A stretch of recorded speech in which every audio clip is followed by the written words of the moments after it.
Hello, bonjour. Aujourd'hui, on va parler de Håkon de Norvège. Håkon de Norvège qui a répondu à une question qui lui était posée sur sa sœur et sur son titre de princesse. En ce moment, les titres sont remis en cause après ce qui s'est passé, par exemple, au Danemark. Maintenant, c'est au tour de la Norvège d'être questionné. En tout cas, ce sont des journalistes qui ont demandé à Håkon de Norvège ce qu'il pensait du titre de sa sœur. Je ne sais pas pourquoi on lui en parle. Ça n'a jamais posé de problème, mais peut-être que cette histoire au Danemark a fait boule de neige et maintenant tous les titres royaux sont questionnés.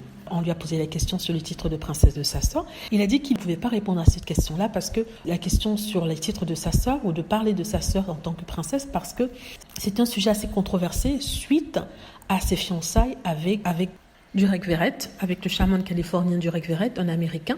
Et il a parlé de controverse. Il fait référence au fait que Durek Verrett soit bisexuel et soit un chaman. Donc, il parle de controverse.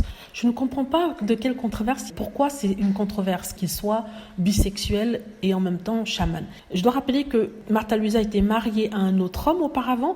Il s'appelait Harry Ben, qui est aujourd'hui décédé, c'est le père de ses enfants. Il était écrivain.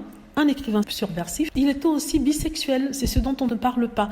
Harry Ben était bisexuel, il aimait les hommes comme il aimait les femmes. Il est tombé amoureux de Märtha Louisa, ils ont été mariés. Il avait des problèmes de drogue aussi, il était dépressif. Mais ça, apparemment, ce n'était pas controversé. Mais ce n'est que quand elle sort avec ce Durek Verrett que ça devient controversé. Je me demande pourquoi. Voilà une personne, une princesse qui sort avec deux hommes, un écrivain subversif, et bisexuel, et un autre qui est un chaman, qui est une profession comme toutes les autres. Un chaman, ça peut être guérisseur traditionnel. Il y en a partout en Europe des guérisseurs traditionnels. Et je vois pas pourquoi, parce que c'est Durek Verrett, ça devrait être controversé. Je ne sais pas, bizarre. Une autre façon de traduire le chamanisme, je pense, c'est les naturopathes. Je voudrais dire ça, mais avec un côté un peu plus mystique.